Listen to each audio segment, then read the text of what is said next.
Trump testifies in the New York civil fraud trial, a historic day of testimony, and it went about as well as you could expect. Of course, this is a circus and a show trial, and so Trump made that known. They called him up there, and he was able to tell the judge, hack, partisan, prosecution, all of this is rigged, election interference, and all of those things, and it was a wild day. Over on the X platform, we had a lot of different X scripts, which will be the live tweet transcripts of the proceedings, and so we're going to go through it. Remember, these people keep telling us that they want transparency, and they want everybody to see Trump's criminality and blah, blah, blah. Leticia James will come out, and she'll stand on the court steps, and she'll talk from her mouth about this, but when there are opportunities for cameras in the courtroom, they kick them all out. And so we just have to read through some of the X scripts because they don't want us to see this disgusting thing that they're doing to him. Alina Habba is going to come out, and so stick around. She's going to blast the judge. She's going to blast Leticia James and everybody. And so we'll save that for the end of this segment once we see what they did to Trump and the defense in court. But this was the scene inside the courtroom. Of course, they let the cameras come in for just a few minutes, and C-SPAN had this clip for us. You can see here's what it looks like. They're running in there. Get the footage. Get the shots, man. All the journos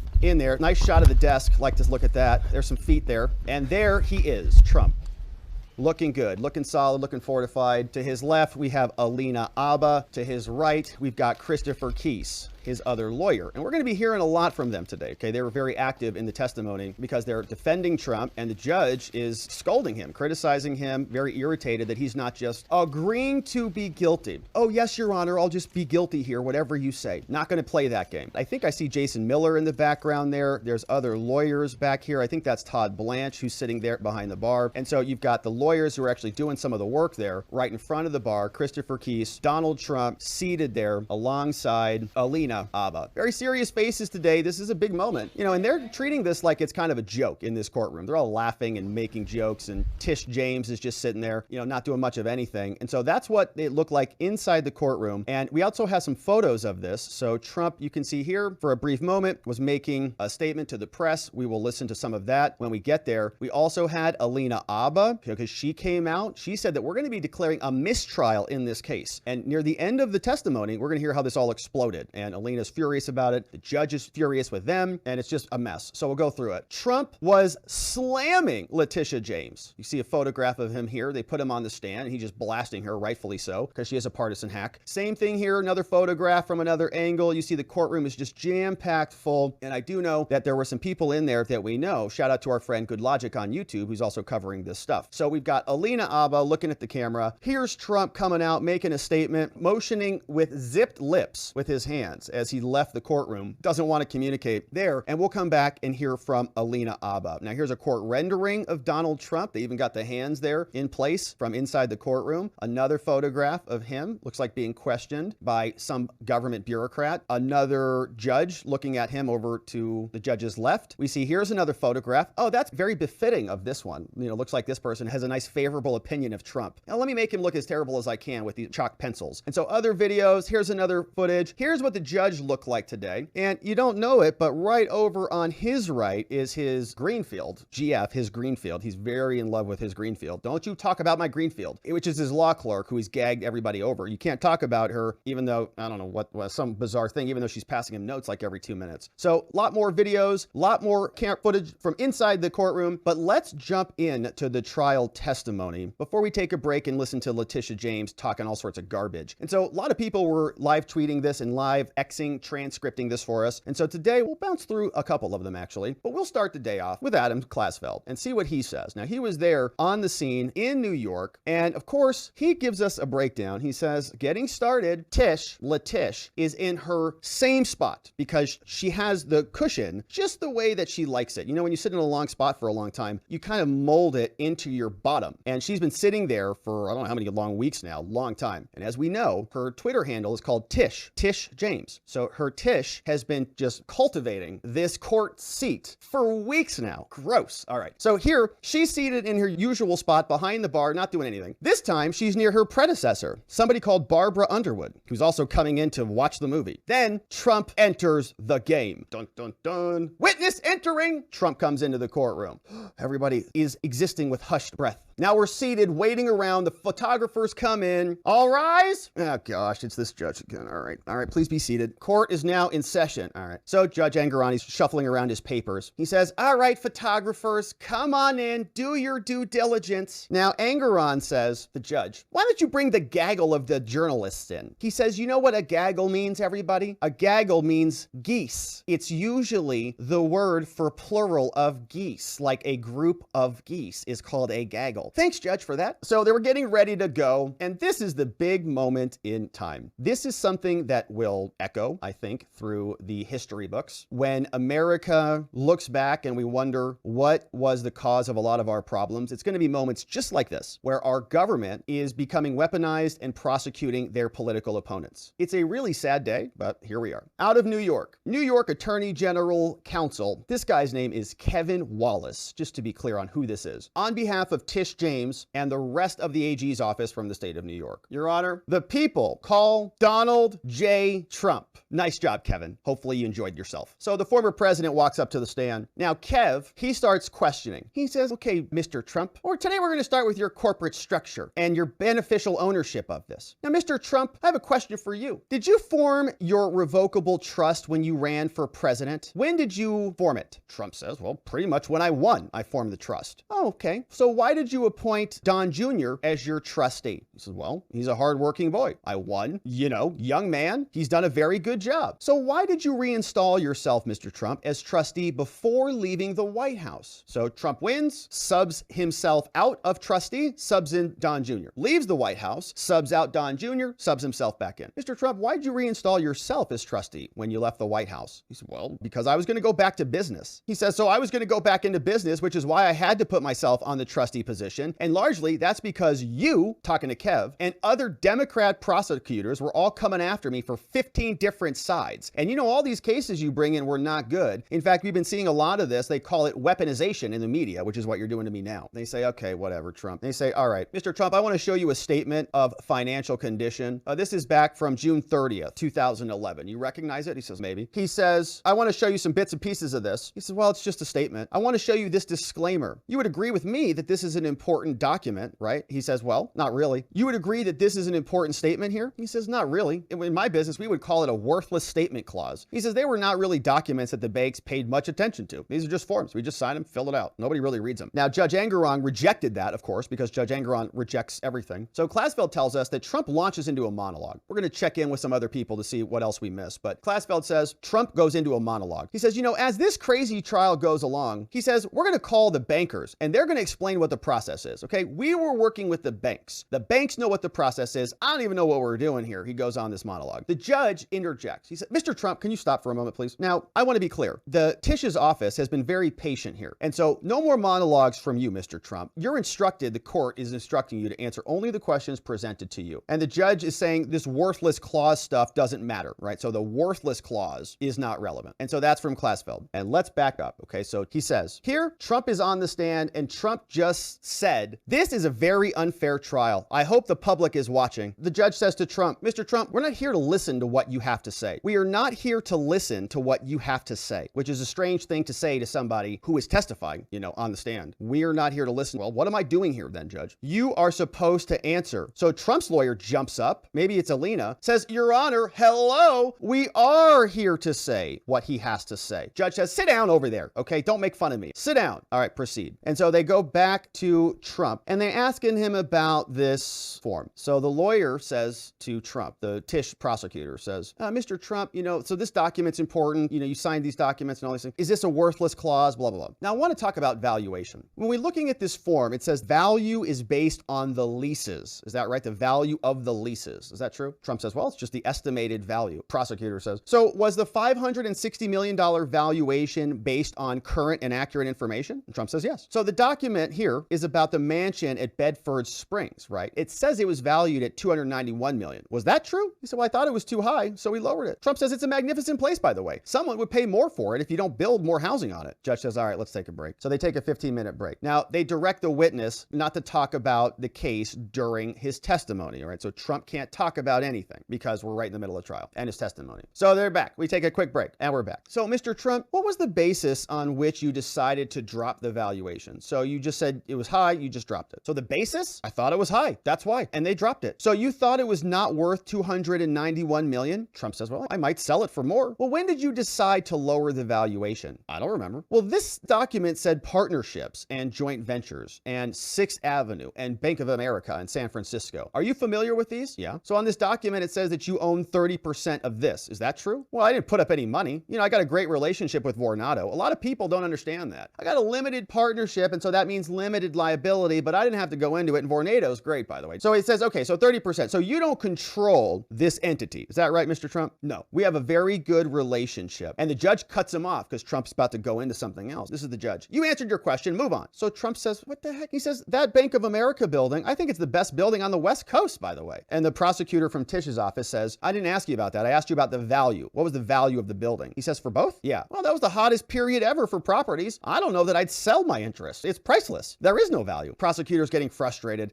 I'm going to hand the witness a document, Your Honor. He looks at the document. He says, well, the building's been refinanced 2 years ago. And the government says, there's no question, Trump. I didn't ask you anything. Now, here's a document, Mr. Trump. It says, Alan wants to talk to DJT. Does this refresh your recollection about Vornado, Mr. Trump? I don't remember when it was or whatever. No, it doesn't. But I probably did. He says, okay, so back to the statement of financial condition, Mr. Trump. You believe that it has an $814 million value? Trump says, I think so. Says, would you get copies of statements in 2021? He says, well, I was so busy in the White House, you know, China, Russia, keeping our country, and they cut him off. You weren't president in 2021. Look to the bottom of the page. Trump Tower triplex. Were you involved? No. They say, Your Honor, I want to move now to plaintiff's exhibit, whatever. Row 893, it's called other assets. They say, look down, Mr. Trump. They're showing him, it sounds like a spreadsheet. Row 893, all the way from 893 to 969, all the spreadsheet numbers, all the way to 971, right? These are all valuations of your apartment. Isn't that true, Mr. Trump? It's not actually here, though. Trump says, I think that's why I missed it in there, because it's not actually here. He says, it says 327 million. You said it was too high. Trump says, I didn't pick it up. Lawyer says, okay, this is actually the 2017. So the prosecutor screws up here. Oh, sorry. This is actually 2017, not 2021. Says, I misrepresented. Trump says, that's okay. Don't worry about your little mistake. No problem. So the government says, this change in valuation. So you changed it. It came at your direction. Trump says, I thought it was too high, but I'm seeing things sold for big numbers. You know, we have access to the roof. It's got a lot of different things. So I thought it was too high. And we have this disclaimer clause. We don't have to be sued by the Attorney General of New York. That's why we have a disclaimer clause, so that this doesn't happen. But you're happening. It's happening, isn't it? Government says, but each floor of Trump's tower is 10,000 square feet. And he says, well, they didn't take out the elevator shafts and different things. You know, you have to calculate for those things. Oh yeah, but Trump, this says 117 rooms and 20,000 square foot ballroom. It says it's a private club. Is that right? Trump says, yeah. And this was also transferred to an LLP in 1995. He says, well, probably so. I've done that with other properties. You do that today? Yeah. Well, I want to pull up some supporting data, Mr. Trump. I want to show you this spreadsheet. I want you to go down to row 189. Do you believe that Mar-a-Lago today is worth $1.5 billion, Mr. Trump? Trump says, I'd say it's between $1 billion and $1.5 billion. Yeah. Government says, Your Honor, plaintiff's exhibit 1013, rights to Mar-a-Lago. Mr. Trump, do you see your signature on this document? Yes. Now, do you intend to forever keep this residence, Mar-a-Lago, keep it as a club as opposed to a residence? He says, well, a residence and a club. It was very successful. And they say, do you intend? Trump says, I have the right to switch it back. It says to intend. It doesn't say I will. I don't mind leaving it as a club. So I can intend to do this or not. He says, the best would be to be a club with just one member. That's how it would work, right? Trump is so funny, man. He's like, the real way to do it, the real way to finagle around all these rules is to just make it a club with one member. That way I get the club benefits, but I call it a residence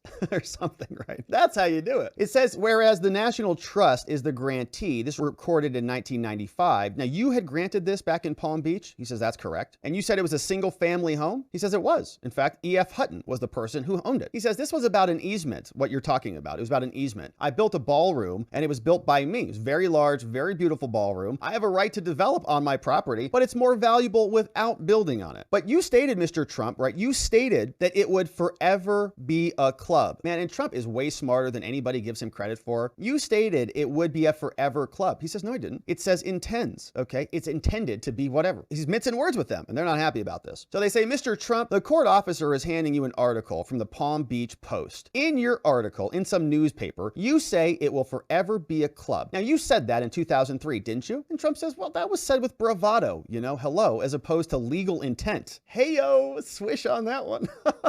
It's locker room talk, man. It was bravado. It's not legal intent, idiot. Why'd you go get a Palm Beach Post news article and bring that into court? Get out of here. But they they say a club pays less taxes, right? He says, yeah, of course it does, much less. I asked to enter this into evidence. So, and Trump's lawyer jumps up. I don't know if this is Keese or who. Says, and so you'll include him saying that it could go back, the one you didn't show him, that other evidence? Are you going to ask him about that? The one where he said it could go back? And the government goes, oh, okay, I guess I'll read it. And she does read it. Yeah, read the full thing where he said the other thing. Maybe it'll stay a club forever. Maybe it'll go back. Maybe not, whatever. The Judge Engoron says, perfect, admitted. Government continues. They say, let's look at page 6. I want to take your attention to item 1. It says private ownership, talking to Trump. Now you said 80 qualified buyers look at it, but they didn't bid. They called it a white elephant. Is that correct? He says, yeah, I got lucky. Why? Because it's no longer a white elephant? He says, it is not. You say, all right, enough about Mar-a-Lago. Now I want to talk about your golf club in Scotland, Trump. You say on this document that it's 500 hectares. Was this accurate? That you had permission for like a residential village? Is that what you say? Trump says, yeah, it's the oil capital of Europe. That's why I was there. We're going to get 500 acres and all the things. So the government is not even saying anything. The judge jumps in, Engoron. Irrelevant. I don't care if it's oil capital. Answer the questions, Trump. Government says, Trump, okay, look, here's the spreadsheet. Column G. We're talking about valuations. They're trying to keep him on track. And Trump goes right back to the amazingness of Scotland. He says, you know, it was very successful. It was on the ocean. A big development job. We had to bring in like all these tractors and stuff. I don't need to build 1,000 houses, okay? This was an artistic expression. It's the greatest golf course ever built, I think. And no, I'm in no rush. I don't have to do anything with the property. He says, by the way, I'm not looking to build right now in the first place. I'm going to other things right now, like running for president. So I just want to sit with it on the property, okay? It's called an investment. So they say, okay, so you're not building on your Scotland property. He says, well, I am building. I am a second course, but I'm not looking to build a big development is what I meant, Tish. But you also, Mr. Trump, you did not build a hotel at Aberdeen, did you? Can you believe these people are harassing him about where he's building properties? So you didn't build a hotel at Aberdeen. Why not? He says, well, I didn't want to. I have a castle. Why do I build something when I have a castle? It's already a castle. I don't need to build anything. At some point, I'll go there and build, maybe. Maybe not. So they say,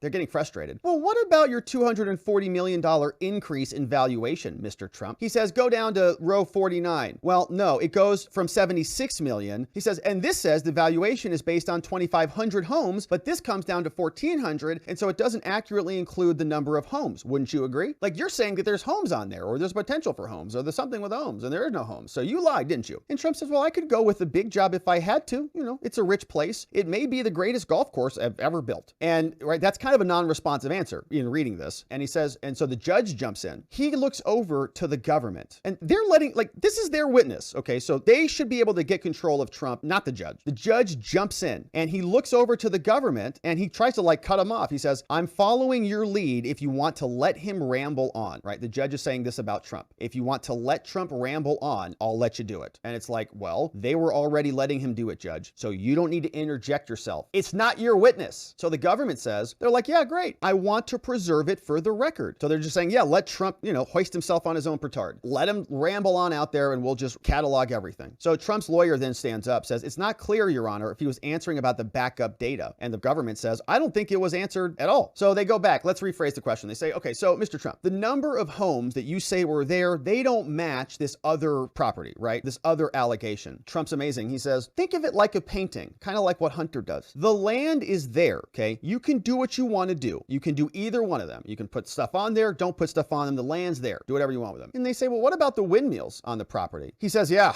the windmills. I'm not happy about them. You know, they built them. And they say, who? Scotland? He says, yeah, Scotland built them. He says, I'm not a windmill person, okay? And I think I've been proven to be right on these things. And I think he's right about that, by the way. Whales are dropping dead over there because of these green people. So they're like, okay, well, they say, government continues. They say, okay, well, Mr. Weisselberg told the UK regulators that Trump did not intend to develop the properties due to the windmills. That's what somebody on your team, the CFO, said. Is that true? He said, well, the windmills will probably come down one day, you know, but they are miles out there. And he says, by the way, that was in 2014. And that's when we were fighting the windmills. And, you know, there's nothing wrong with sitting and waiting. You can sit and wait if you want to, if you've got the money. And I've got a lot for money. He has more than you thought. And there's laughter in the courtroom. Trump, I don't have to build anything, man. I can just sit on this golf course, sit on the land forever. Leave me alone. And they say, they hold up another document. Mr. Trump, do you stand by this document? Do you stand by this? He says, well, I haven't looked at it in years. So I would carry it forward to 2021. All of those valuations were too low. We have the disclaimer clause. They always hold up in court, except maybe in this court with you people, but that's why we have disclaimer clauses. It says on the paperwork, you must do your own due diligence. The government's not happy about this. Okay, I know it says that, but do you still stand behind these statements right here with your signature on it? He says, yes. You haven't shown me anything to make me disbelieve it. Again, even if it was material, like even if this mattered in any way, we have a disclaimer clause that says in the document, don't count on this. That clause is on page 1. That's why I didn't get involved in these things. We shouldn't be having a case here. Every court in this country upholds these clauses, except this particular judge right here, Engoron, loser, who's got a Greenfield sitting right next to him, who's passing him notes all the time. I added that last bit in. Trump says, people like you go around to try to demean me and to hurt me. And people like her. He points to Tish. And the courtroom goes,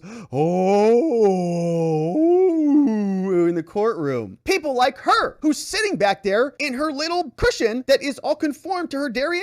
Oh. New York Attorney General prosecutor says, okay, so was Alan, your CFO, Alan Weisselberg, was he not careful? Trump says he was, totally. But there was the disclaimer clause, also called the non-reliance clause, in case you ever heard of it. Did you go to law school, by the way? This is disgraceful. This is disgraceful. And the prosecutor gets very agitated. Your Honor, I move to strike as non-responsive and argumentative. Trump's lawyer pops up. He says, Your Honor, Mr. Wallace is getting what he asked for, okay? It's a brilliant answer. We could do this again in 3 weeks. Let him explain his position. It's a brilliant answer.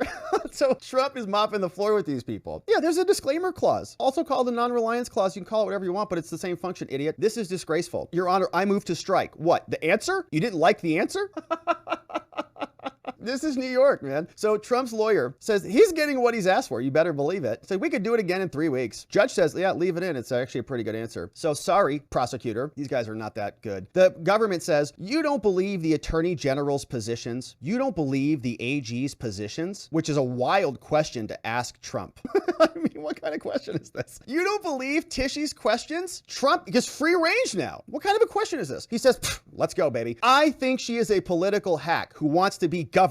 It's a disgrace this case is going on. Legal scholars agree with me. This is a political witch hunt, and I think she should be ashamed of herself. Looking to Tish. Do you agree with the AG that these are overvalued? Trump's lawyer jumps in. Objection, asked and answered. Sorry, leave him alone. Judge Engoron screams with exclamation points. No, it has not been answered. He's been sitting here spinning a yarn this whole trial. Trump's lawyer, Alina Habba, jumps up. She says, it has been answered. So she's objecting, and she says, and I'm not yelling, Judge. So he must have told her to stop yelling. And she's like, I'm not yelling. You're yelling. So they go back to Trump, who's probably sitting there cool as a cucumber. He says it's a disclaimer clause. That's why you're all idiots here. And so the judge says, no, Trump, we're not going to hear about that. Read my opinion about that. You can't talk about the disclaimer clause because I already wrote opinion about it. Trump says, he called me a fraud and he didn't know anything about me. This guy. Government says, you do not agree with the determination of this court? Like they're just shocked. And I can't believe they keep giving him these questions, which means maybe they want him to answer these questions. You know, it's my only other thought, but I don't know how legally that really matters other than to irritate the judge who's already going to rule against him. So they're kind of strange questions, but you do not agree with the determination of the court? He says the fraud is on the court. They are defrauding the court. So he's actually nice to the court, right? Doesn't slam the court. He said that Mar-a-Lago is worth 18 million. Now he blasts him. What a fraud. As president of the United States, we did a great job. Just look at the president we have today. It's a terrible thing you've done. You believe that political hack back there talking to Tish, and there's just silence in the courtroom. You believe that political hack back there. Dead silence. Trump's just blasting everybody. Tish comes out, her lawyers, because she doesn't do anything, says, all right, Trump,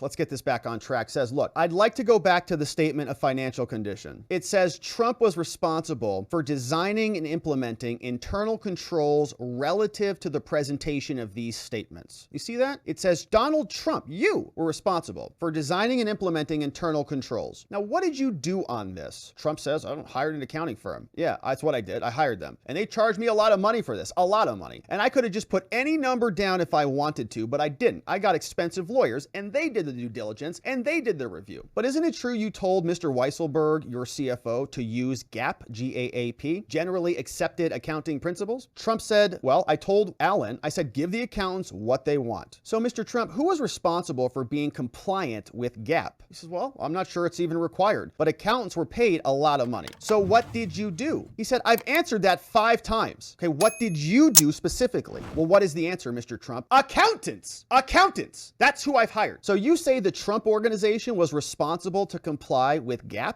Together together with very highly paid accounting firms, were responsible. Who in the Trump organization was responsible? They're trying to pin it on him now. He says, everybody. If anybody sees anything wrong, they're supposed to report it. He says, I tell people, come to me directly. Did anyone come to you? He says, sure. Yeah, I hear things. Apartments are supposed to be empty, but someone lets someone on. I take care of it. I don't want that going on. You know, I'm back for a little bit in the real estate business. And you say, let's talk about 40 Wall Street, Mr. Trump. I want to ask you about this NOA. It says notice of intent. Is this accurate? He says, well, it's a long time ago. I think so. Your Honor, I'm handing up a document that has not been pre-marked, an article that the audio from September 21, 2015, and Trump looks at the document. They're handing Trump a document. He looks at it. First words out of his mouth, Forbes is owned by China, by the way, China. So Trump says, you know, having a good net worth is a positive thing. Can't say that it's not. It says that you marketed your building as a 72-story building, but it's actually shorter than that. Is that true? He says it throws off $50 million a year if it's shorter. He says, well, I haven't dealt with Forbes in years. You know, I think they're out of business. Are they out of business? They say, Trump, did you tell Forbes this? He says, no. When was this? 2015. Oh, long time ago. I don't know. They play the audio clip. They play it. Trump's speaking on the clip. Trump's lawyer says, I can't understand what's on the clip. Says it's indecipherable. Your Honor, what is that? I can't hear anything. And the government says, oh, hey, Mr. Trump, you just heard yourself speak. Does that refresh your recollection, Trump? He says, no, it's long past the statute of limitations anyways. So it doesn't matter. So no, it doesn't matter.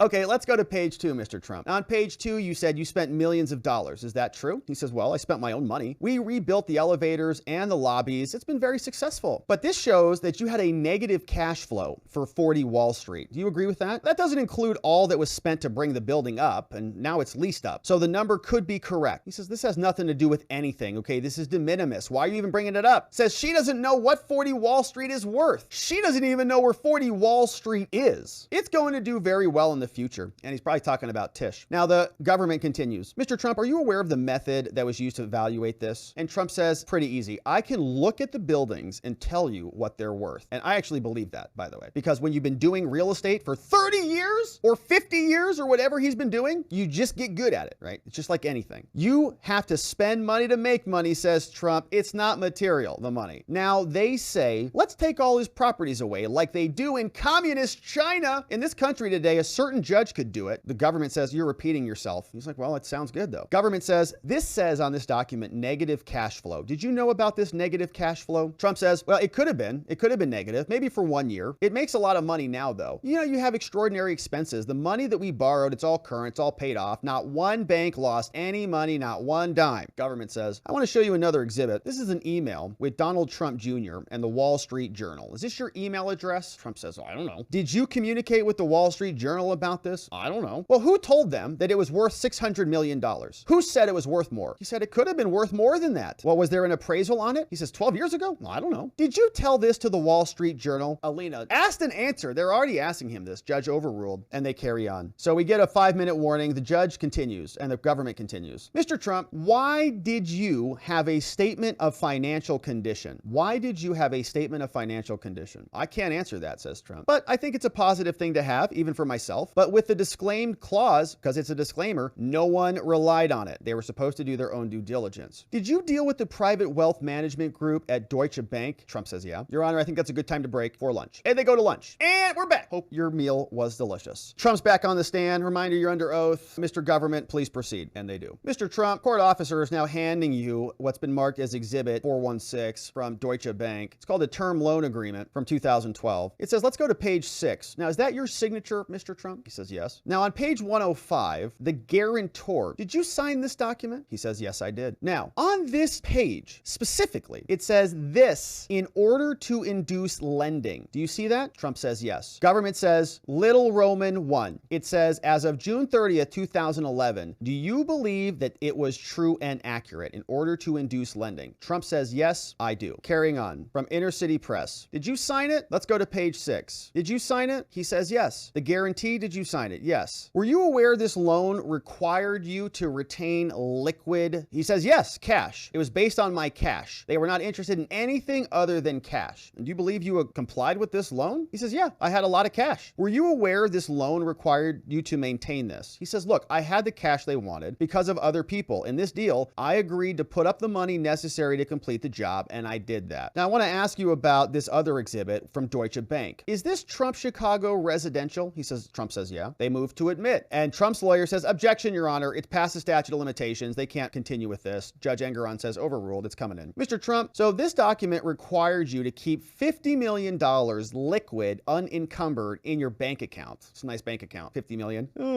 I think we can afford it. Trump's lawyer, objection, Your Honor. There's a step down, and at some point, the guarantee goes away. And the lawyer says, that's an improper objection. The judge probably says, yeah, it is, because I hate you. And were you aware of this requirement? Trump says, yes, they only cared about cash. Judge, he's mischaracterizing the evidence. And the judge asks Mr. Wallace, he says, hey, Kevin, are you mischaracterizing the evidence? And he says, no, Your Honor, I'm not. He says, well, see, he said he's not mischaracterizing it. So eat it, Trump lawyers. So Wallace says, no, I am not mischaracterizing it. Well, that's all you need to know. That's how easy it is to be a judge, my friends. Just ask them if they're doing something wrong. Hey, are you trying to hide evidence from the defense? No. Well, that's the end of the story. Case is on, I guess. So this was a very successful loan, says Trump. The bank was thrilled. The bank liked me very much. Mr. Trump, were you aware of the Trump Chicago payoff last week? He says, I don't know about last week, but we are ahead of schedule on that one. Well, why was the loan paid off? He says, we have a lot of cash. And so my son recommended it. What son? Eric. So Trump says, listen, I understand what all this is, okay? It's called politics. They say, did you understand you were required to turn in annual financial statements? He says, well, I had them. Might as well put them in. So is that a yes? He says, yeah. Were you aware that there was a net worth guarantee clause in this? Trump says, sure. He says, I want to show you little I on this document. It says that you shall keep accurate books and records. Do you remember this? He says, no, not specifically, but it would be okay with me to have accurate books and records, obviously. I want to show you this other loan agreement, Mr. Trump, with Deutsche Bank. It's for Old Post Office Hotel. Is this your signature on the document? Trump's defense says, objection, Your Honor. Statute of limitations. Engoron says, overruled. It's coming in. Statute of limitations doesn't really apply here, according to them. Trump says, well, I don't know what you're getting at, but you can keep going. Trump says there's a 5-year statute of limitations, so you have no case. The clause tells the lender to go out and do your own due diligence, okay? You didn't read that. A lot of people have figured that out today. Did you comply? He says the bank was happy. Who was responsible to keep accurate records? Trump says the accounting firm, and I paid them a lot of money. This doesn't include the brand value, okay? It was much higher. Like Trump's accountants, man, they got a lot just by doing our business. So you're saying this is not accurate? He's saying, I'm saying it omitted brand value, okay? So the Trump brand also carries with it value. Mr. Trump, we're going to hand you another document. This is an internal Deutsche Bank email with your signature in the attachment. Is this yours? Yeah. And you knew that Deutsche Bank would reply on this? He says, well, I could have negotiated it out. We've seen multiple loan agreements, Mr. Trump, and your signature, and you paid all these loans off? He says, yes, I did. I paid with cash. I think this case is a disgrace. People are leaving New York due to this kind of thing. The only complainant here is you. You have an attorney general sitting here all day in the back of the courtroom in her cushy little seat while people are being killed in the street. I don't have a jury. I want a jury. She sued me under a statute that doesn't have a jury. You were trying to keep me on the stand here as election interference today. The judge is like getting irritated again. Mr. Wallace, Kev, again, I'll follow your lead if you want to put up with this. If you want to put up with this. Judge, mind your business. He's dealing with it. Government says, I'm almost done, Your Honor. Do you believe Mr. Weisselberg, Trump's CFO, do you believe he did a good job? He says the banks don't just sit back, okay? They check. They've got expensive lawyers too. They're doing all their due diligence on this as well. Government lawyer says, did Alan Weisselberg, the CFO who's been charged and convicted, did he prepare the statements to your satisfaction? Trump says, I have to say yes. I have to say yes. He did it, but the bank accepted it. So it's on them too. Judge Engoron says, I'm going to date myself here, but it sounds like a broken record here, which is insane that the judge would chime in and say this. Trump says, hey, judge, by the way, it's the same question again and again. So I'm going to give him the same answer. Maybe they should come up with better questions and you wouldn't have to sit here and listen to my responses. Trump's attorney jumps back up and says, Your Honor, Trump's right. We've spent an hour on what seems like a breach of a contract case, all right? Only the bank can enforce it. What are we talking about here? The attorney general doesn't get to second guess what the bank does. Judge says, I'm just going to leave that here for now. Leave it at that for now. Inner City Press is reporting at Inner City Press on the X. Government continues, says, Mr. Trump, when Mr. Weisselberg pled guilty, this was a former CFO from the Trump organization who did take a guilty plea. Did it change your view? Trump says it was a sad thing. He was targeted because he worked for me and I ran for president and did very, very well. It's a very sad thing. So you didn't re-review his work? Trump says, no, I had no reason to. Were you aware that Mr. Weisselberg was being compensated with apartments paid for by the company? He says, well, I don't think that's a big thing, is it? I mean, I feel bad about the whole situation, but it's not that big of a deal. Is that you need to destroy a man over that? They say to Trump, do you think anything needs to change at the Trump organization due to this case? Trump says no, and it's overruled. Objection overruled from Trump's defense. He says, no, the company has a successful record, so we're good. Government says, Mr. Trump, now you've asked for recommendations. Is that, and Trump's lawyers jump up. Do not answer that. That's privilege. Do not answer that. They freak out. You've asked for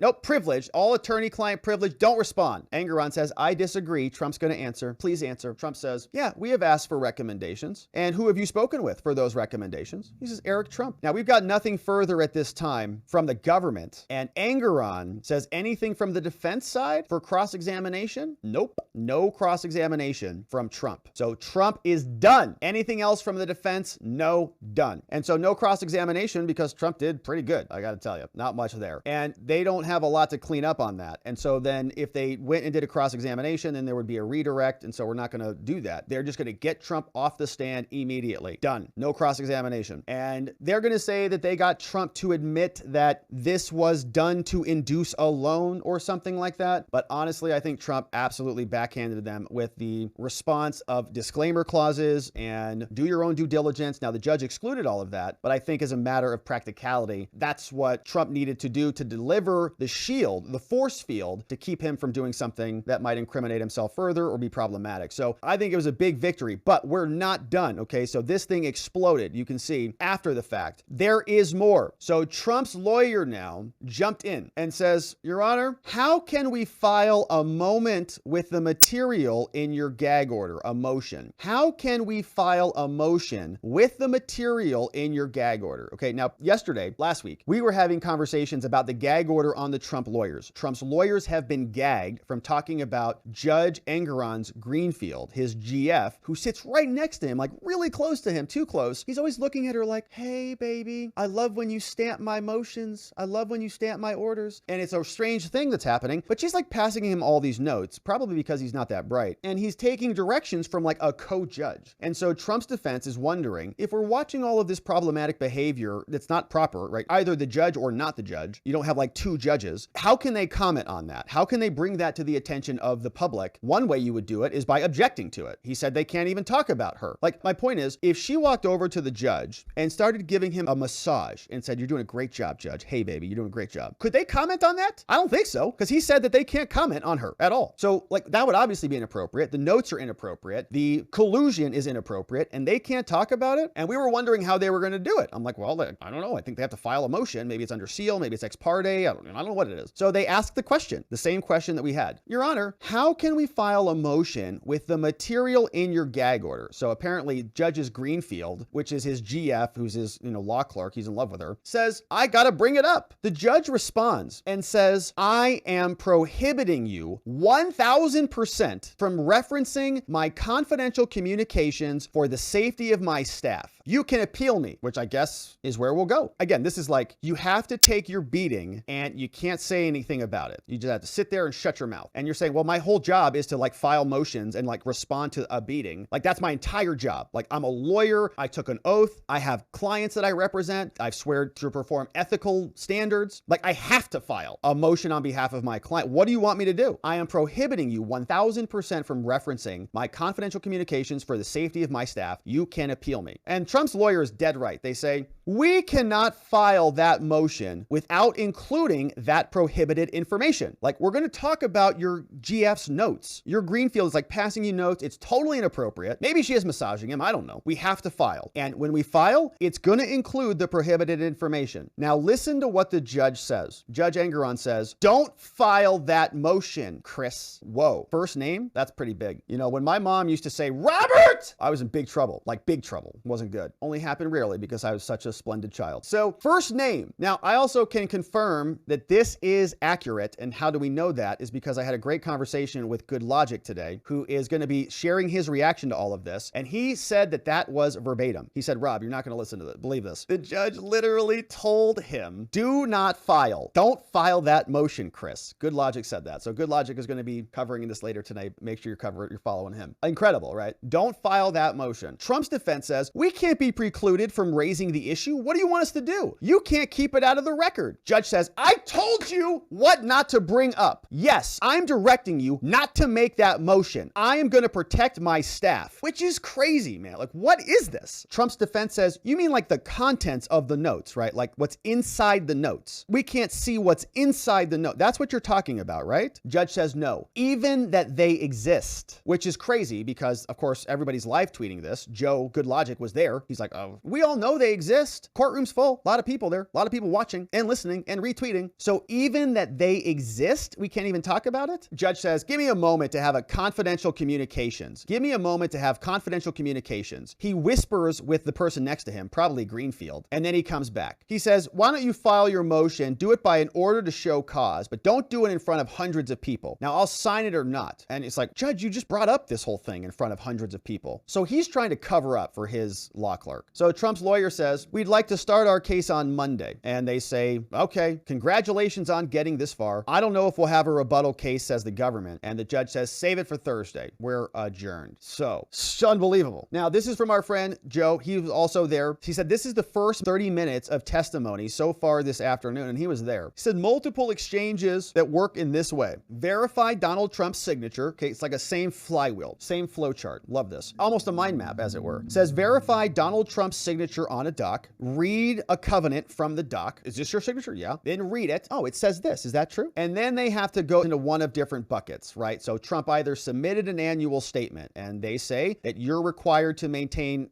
regularity. All of this, he leads us to the bank is happy. Okay. Loan is paid. Bank is happy. Doesn't matter where it goes. So Trump signed a document. They're going to say, oh, but your paperwork was a little bit off. Oh, you didn't maintain these materials. Oh, you didn't maintain a net worth. Oh, you didn't have an annual statement. All this crap, right? It's all nonsense. Trump says, I had people who verified it. All the things were done. Bank's happy. Loan is paid. Any objections? Overruled and proceed from the judge. And so that's your trial flowchart, courtesy of the following program, our friend GoodLawgic, Joe Neerman, over on the YouTubes as well. And so he'll be covering some of this stuff tonight since he was in there in the courtroom taking notes and enjoying. And so we got Inner City Press and GoodLawgic and others reporting all of this to us. We're going to hear what Trump had to say about it and what Alina Habba said about it because she blasted the judge for the behavior that took place inside the courtroom. But this is what Leticia James is talking about outside the courtroom steps because she doesn't talk a whole lot in court. She has everybody else do the hard work for her. She just sits back behind the bar in the back of the courtroom, nuzzling her Tish right in her favorite seat.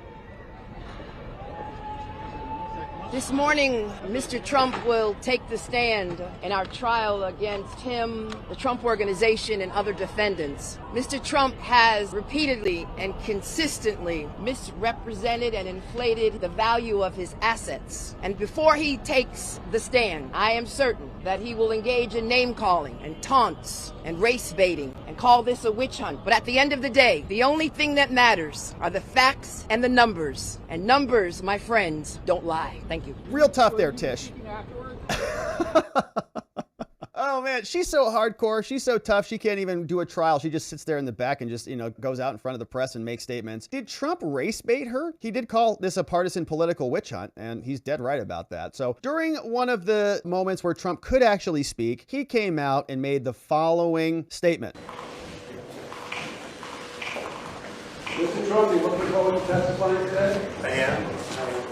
So while Israel is being attacked, while Ukraine is being attacked, while inflation is eating our country alive, I'm down here, and these are all political opponent attack ads by the Biden administration. Their poll numbers are terrible. You saw what happened today. The New York Times and CBS came out with a poll that I'm leading all over the place, but it's a very unfair situation. This is really election interference. That's all it is. This trial is ridiculous. The numbers are much greater than on the financial statement, and we've already proven that. They said Mar-a-Lago's worth $18 million. Mar-a-Lago's worth anywhere from probably 50 to 100 times more than that. And it's a terrible, terrible thing. These are political operatives that I'm going to be dealing with right now.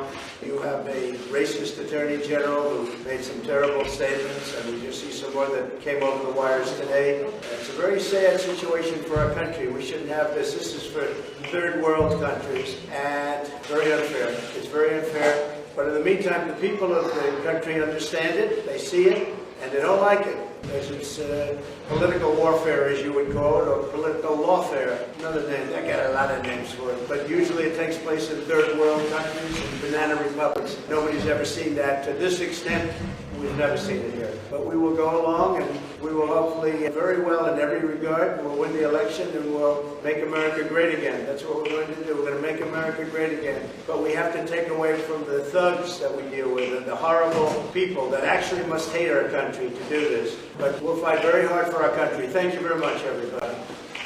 All right, so that is Trump. And then before everything took place, after the proceedings, Alina Habba came out, and man, she was fired up about what took place inside the courtroom. All the shenanigans with Judge Engoron and Leticia James and Kev and others. Here is what she said. Coming from the judge who has already predetermined that my client committed fraud before we even walked into this courtroom. I'm not here to hear what he has to say. Then why exactly am I being paid as an attorney, and why exactly are taxpayer dollars being used in this courtroom? The answer is very clear. Because Miss James wants to stand right here like she did this morning and call my client a liar, call the company fraudulent, and make a name for herself. She said this morning that the numbers don't lie, and they won't lie in this case. Well, Miss James, I have a message for you. The numbers didn't lie when you ran for governor, and that's why you dropped out. And the numbers don't lie when President Trump runs for office in 2024.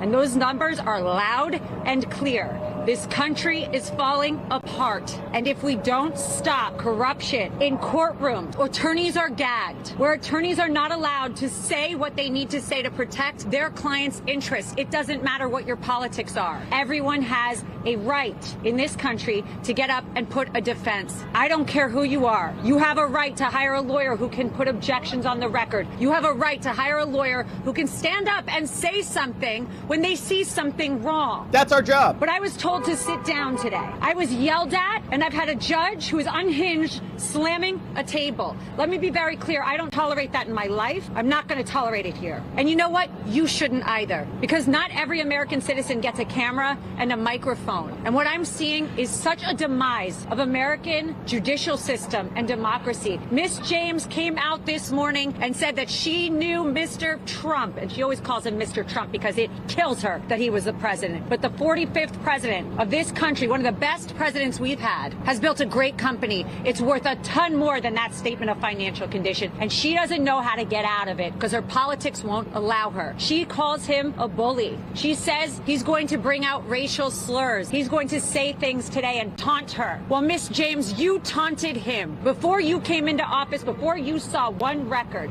one statement of financial condition. You taunted him. You said his administration was too male and too pale. Those are her words. She said that she and Michael Cohen were going to be his biggest nightmare. Well, I have some news for you, Miss James. Michael Cohen folded, lied, and crumbled. Your star witness, along with all the DAs and corrupt AGs, need to be paying attention to what happens when you let us take the stand, when you let my client speak the truth. And the judge can tell me to sit down, and he can try and shorten my client's testimony, but it is loud and clear. They've got nothing but their politics. She's got nothing but her Soros backing, which we discovered recently. And I am sick and tired of seeing it. Pay attention, America. Pay attention. Because when you're in court one of these days, and you don't have a lawyer that has a microphone, and you don't have a lawyer that can go on TV, and you've got judges gagging them, what are you going to do? Nothing. We need to fix this country, and we need to stop what is happening in this courtroom. President Trump is worth a lot more, and she wasn't ready for it. She doesn't understand it. And before she rushed to judgment,